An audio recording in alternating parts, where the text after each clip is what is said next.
au cœur des marchés. Allez, au cœur de ces marchés avec Thibaut François que l'on rejoint du côté de Faster Capital. Bonjour Thibaut. Bonjour Cédric. Comment vivez-vous cette dernière semaine, là encore raccourcie, hein. On rappelle qu'on n'aura qu'une demi-séance le 31 décembre, donc dernière semaine entre deux réveillons d'un marché parisien qui va solder 2016 dans le vert, a priori, hein, si tout se passe bien, mais peut-être de façon moins fringante qu'on aurait pu l'espérer. Comment est-ce que vous le regardez finalement, ce marché qui évolue pour cette dernière semaine, quoi, entre devises et pétrole, c'est ça ? Oui, tout à fait. Le marché plutôt calme. Effectivement, c'est une dernière semaine qui ressemble un petit peu à cette année 2015. On regarde un petit peu ce que fait le baril, on regarde un petit peu ce que font les devises. L'année 2015 devrait quand même être une bonne année sur le marché des actions françaises. Le CAC 40 devrait finir en hausse quand même assez nettement, entre 8 et 10% a priori. Je pense qu'il y aura assez peu de gros changements sur cette fin d'année 2015. Semaine donc plutôt calme avec des volumes plutôt faible, et effectivement on regarde toujours le prix du baril qui continue à glisser tranquillement, avec une offre qui est de plus en plus importante, qui sera de plus en plus importante aussi sur 2016, et un euro-dollar qui finalement a fluctué de façon assez sensible sur cette année 2015, notamment avec les décisions de banque centrale ces dernières semaines. Vous le dites, on devrait solder l'année sur une progression tout de même, hein, comprise effectivement, on va aller aux alentours de 9%. Vous retenez quoi? Quel bilan finalement vous tirez du côté de Fastea de cette année 2015 en bourse? Disons qu'on a eu un sursaut de volatilité déjà sur la fin d'année 2014, avec 2 ou 3 pics de volatilité sur 2014, et 2015 a vraiment marqué le retour de cette volatilité, la confirmation du retour, une année 2015 finalement volatile sur les marchés actions mais aussi sur les marchés obligataires, donc c'est vraiment l'élément important qu'on a eu sur 2015.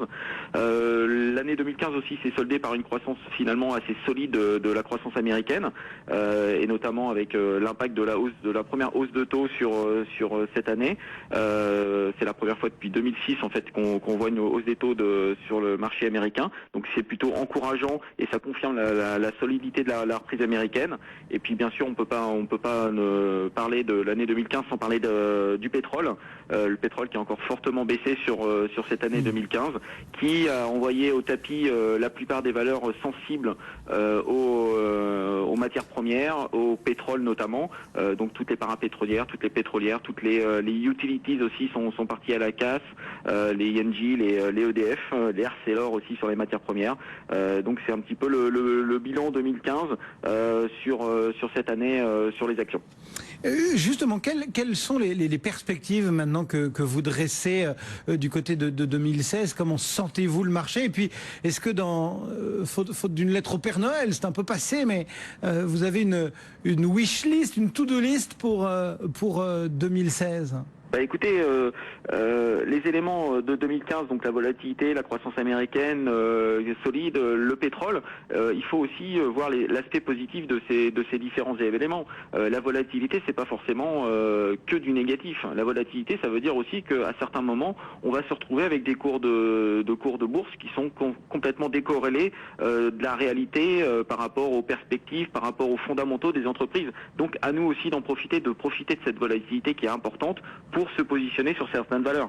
La croissance américaine solide, la première hausse des taux, ça veut dire que l'économie américaine va bien. C'est quand même la première économie mondiale, donc ça veut dire qu'on a quand même un bon axe, une bonne direction notamment pour la croissance européenne et pour la reprise de la croissance européenne. On l'attend déjà depuis 2 ans.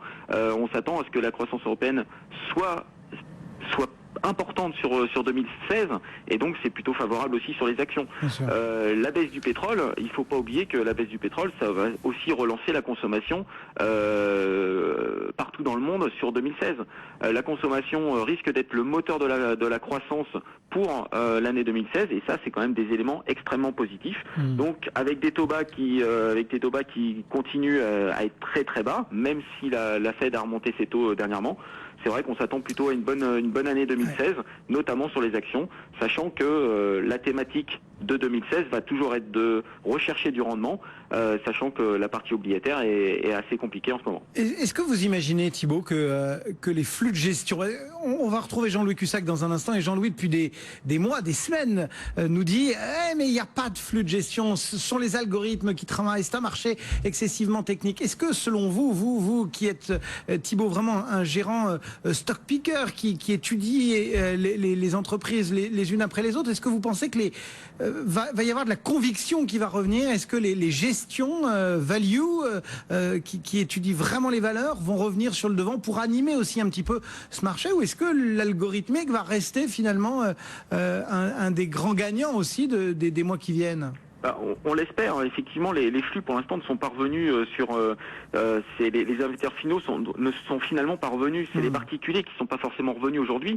Et c'est vrai qu'aujourd'hui, quand on voit ce qui s'est passé sur l'année 2015, des gamelles que l'on a eues, notamment sur des gros groupes type Volkswagen, type Casino, type les valeurs énergétiques, etc., les EDF, les Arcelor, etc., on s'aperçoit qu'effectivement, même si les fondamentaux sont solides sur la plupart des entreprises, on s'aperçoit qu'il y a une forte volatilité, ce qui n'incite pas aux investisseurs finaux à revenir sur les marchés financiers. Ouais. Alors, c'est aussi une bonne nouvelle, c'est qu'ils ne sont pas revenus. Ça veut dire que quand ils vont revenir, on va avoir des flux qui vont redevenir positifs, qui vont redevenir intéressants, notamment sur la partie action, et normalement, on devrait avoir des cours de bourse qui devraient significativement se redresser. Mais c'est vrai que pour l'instant, les volumes, on les voit pas forcément revenir, et il y a beaucoup d'entreprises qui aujourd'hui cotent encore en dessous des fonds propres, et c'est plutôt intéressant pour l'avenir. Thibault François depuis Fastea Capital. Voilà pour les données fondamentales sur ce marché, les données techniques. On en parle avec Jean-Louis Cussac. Bonjour Jean-Louis. Bonjour tout le monde. En duplex avec nous depuis Perceval Finance Conseil. Comment est-ce que vous sentez cette dernière semaine? Quelles sont un petit peu les stratégies, la stratégie que vous construisez à l'ouverture là depuis ces premières heures de cotation pour bien terminer cette année 2015? Alors déjà, pas de stratégie long terme, pas de stratégie moyen terme, c'est vraiment pas le moment, il y a rien du tout, c'est très calme, c'est très creux. Ce matin, on avait dès 8 heures le DAX par exemple qui bougeait très vite pour rien, avec des fourchettes entre l'offre et la demande de 3, 4, 5 points à l'instant T, alors qu'habituellement c'est au demi-point près. Donc là, depuis ce matin, je vais avouer que j'ai plutôt joué que travailler constructivement, etc. Donc jouer, ça veut dire le côté intuitif qui va venir prendre un peu le dessus dans un environnement qui tend vers la neutralité. Bon, le fond reste baissier si vous voulez, mais il n'y a pas de tendance, on le voit bien. D'ailleurs, on finit l'année à l'image, les derniers jours sont en l'image de l'année. Il n'y a pas eu de tendance forte. Il y a eu des mouvements, des tendances qui ont été dans un premier temps très haussières, puis très hachées, mais à la fin on termine à peu près, au-dessus du début de l'année, mais avec vraiment des écarts assez importants. Et tout à l'heure Thibault François disait il y a des cours décorrélés, on peut en profiter. Le problème justement des gérants, et je me mets à leur place, c'est que ces cours décorrélés ont parfois duré très peu de temps. On a eu des réactions extrêmement violentes à chaque fois qu'on est allé chercher les extrêmes à la baisse. Le marché a rebondi, parfois hors séance, parfois avec un gap en début de séance, et du coup les gérants se disaient mince, j'ai pas pu acheter, je vais peut-être attendre qu'on rebaisse un petit peu, puis ça rebaissait pas et ça repartait.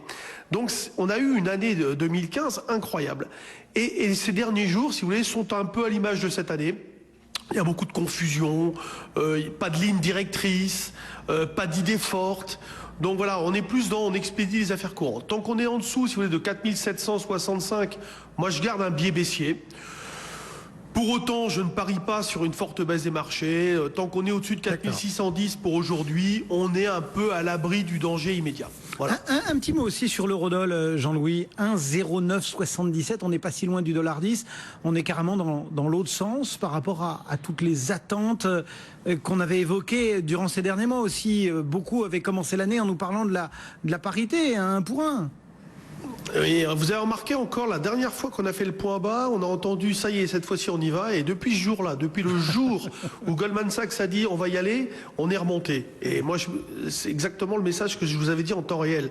Ah, c'est peut-être le moment d'acheter. Mais bon, d'ailleurs, au talent du trading, on avait créé une stratégie acheteuse un petit peu, bon, vraiment pour jouer un rebond technique à ce moment-là. L'idée, si vous voulez, c'est que bon, là également, on tend vers une neutralité, mais avec toujours un biais baissier. Mais depuis que la Fed a remonté un peu les taux, on a eu plutôt une reprise de l'euro. Hein. Donc ça prouve qu'il n'y a pas non plus, enfin qu'il y avait eu beaucoup d'anticipation et qu'il n'y a pas de flux vendeur sur l'euro-dollar. Moi je surveille, si vous voulez, 1,0790 vente stop, au-dessus j'achète, vers un 10 je vends, avec un stop au-dessus d'un 10,50. Jean-Louis Cussac en duplex depuis Bordeaux et les bureaux de Perceval Finance Conseil. Merci beaucoup Jean-Louis, à demain. Le CAC est en baisse, on perd 0,45%, 4642 points. Restez avec nous dans un instant, un point complet sur l'actualité, puis juste après notre stratège du jour. Et comme chaque lundi, c'est Olivier Delamarche. BFM Business, intégral placement.